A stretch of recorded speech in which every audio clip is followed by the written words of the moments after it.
know for a fact that I'm black. That's a fact. But the most important of the fact, I realize that I'm saved. Oh yeah, yeah, yeah. See, the color of the creature don't matter. Uh-huh. The motions don't matter. That's right. What matters is, am I saved? Yeah, yeah. Yeah, yes it is. Don't know what tomorrow will hold. That's it. That's it. 2 hours from now, don't know the outcome. That's right. What's important that I do know? You know what I'm saying? Oh yeah. Oh yeah. It's something about that song. If you just recap your life. Oh yeah. Yeah. Every day has always been a good day. Oh yeah. Every day has not always been a pleasurous, joyful day. Yeah. It's been some days that I just didn't know how I was going to make it on. Oh yeah. It's been some days I just couldn't see or feel my way through. Yeah. It's been some days where I just didn't understand or couldn't comprehend the outcome. Yeah. Yeah. But one thing I did know, that I'm saved. Yeah. And knowing that I'm saved, it doesn't matter the outcome of this life. That's it. Because I'm working forward and working toward the life on the other Yeah. side. Yeah. Yeah. Yeah. Won't hold you long, you go with me. I was going to start out in Luke, but God told me to go back to Jeremiah. The 3rd chapter. One verse, that 22nd verse, Jeremiah. Standing on grace this morning. Jeremiah.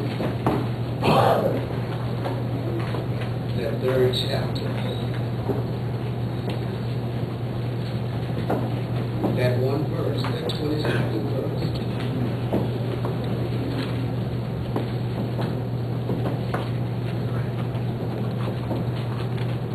If you don't have a Bible, you get with someone with a Bible. Sometimes you don't need certain words in the Bible. You know, and the only reason you'll know that we see about the sins. It's going to say the same words in the King James and the NIV. You can, YouTube, get through the Bible. You don't have to call me.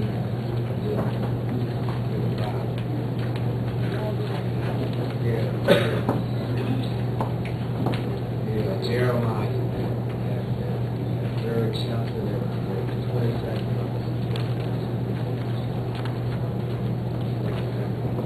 Jeremiah, they're crying. Yes. Big baby.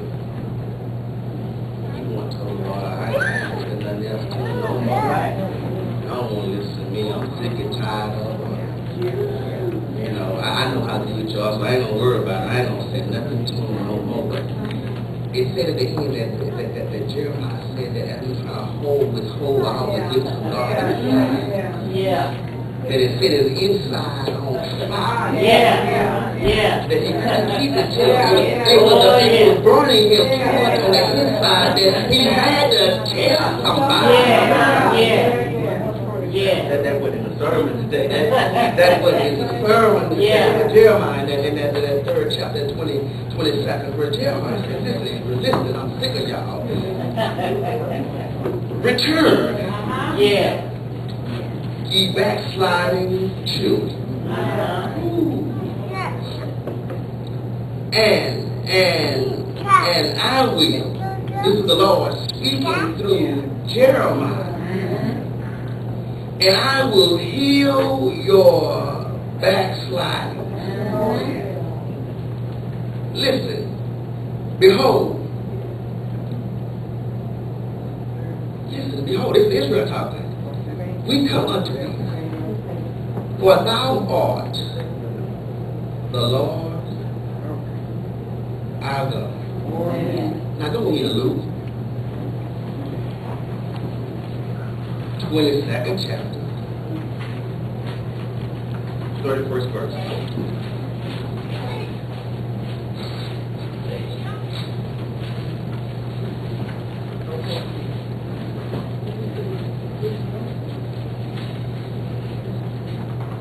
Luke, 22nd chapter,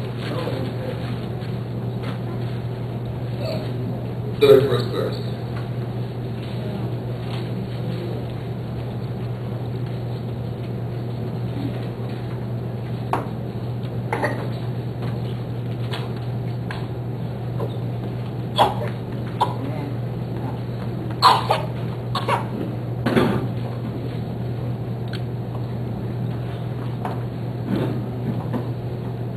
Luke, 22nd chapter, 31st verse. Begins to read aloud. And the Lord said, Simon, Simon, behold, that word again. Satan has desired to have you. In NIV, you might say, Satan has asked me for permission to destroy you. Yeah. That he may sift you as wheat. But since I have something special for you, since there's a purpose for your life, I have prayed for thee that thy faith fail not. And when thou art converted, that the NIV says, when thou return. Y'all missed it. Y'all missed it. The NIV says, and when thou return, strengthen thy brother. That sounds strange. He just equated the return part with the backsliders over in Jeremiah, folk that wouldn't listen, the folk that didn't understand, the folk that wanted to do things the way they wanted to do it. But now here in the New Testament, where Christ is on the scene, he tells Peter,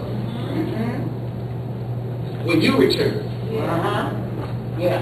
strengthen your brother. Look at Peter. Look at Peter. Wait a minute, Lord. Hold on.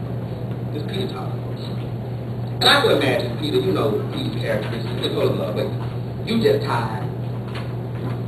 You going through some things. You've been through some things. Lord, let me put you to the side of the table. And he said unto him, Lord, mostly with his chest stuck out, I'm ready to go with thee. You know, all the brothers around Peter, you know, look, man, I ain't know y'all. Look, I'm ready. You just seeing where? Say when, where, and what time? I'm there. I'm on the front line, Lord. You relax, man. It's all right. I got this. He said, I will go with thee. Both if you go to jail, I will be shackled with you. He said, if you die, Lord, I will be right there with you. Lord, your feet hold up. You get it and have gotten to the side of your feet. And the Lord says, I tell these people, it's so bad when the Lord puts you on first. He said, I tell thee, Peter, the cock shall not crow this day before thou shalt thrice deny that thou knowest me. Could you imagine? What? Go over to the 54th verse. Same chapter, 54 verse. Then took they him and led him and brought him into the high priest's house, and Peter followed afar off. After Judas had sold Christ out, Peter followed. And when they had kindled a fire in the midst of the hall and were set down together, Peter sat down among them. But a certain maid beheld him as he sat by the fire, and earnestly looked at him. She knew who he was. And said, this man was also with him. And Peter denied him, saying, woman, I know not. I know him not. And after a little while, another saw him and said, thou art also of them. And Peter said, man, I am not. And about the space of 1 hour after another confidently affirmed, saying of a truth, this fellow also was with him, but he is a Galilean. And Peter said, man, I know not what thou sayest. And immediately, while he yet spake, the cock crew. And the Lord turned and looked upon him. And Peter remembered the word of the Lord, how he had said unto him, before the cock crow, thou shalt deny me thrice. And Peter went out and wept bitterly. I want to talk about, am I committed to the end? Look at your name. The name? Am I committed to the end? Look at your other name. Name. Am I committed to the end? Now you notice I told you to ask that, make that statement in the form of a question, whereas your neighbor is the one that judges you. Y'all missed that. Y'all missed that. I asked you to look at your neighbor and ask your neighbor, were you committed to the end? Because your neighbor might say some things about you that you just may not like or accept the fact, the truth of the matter.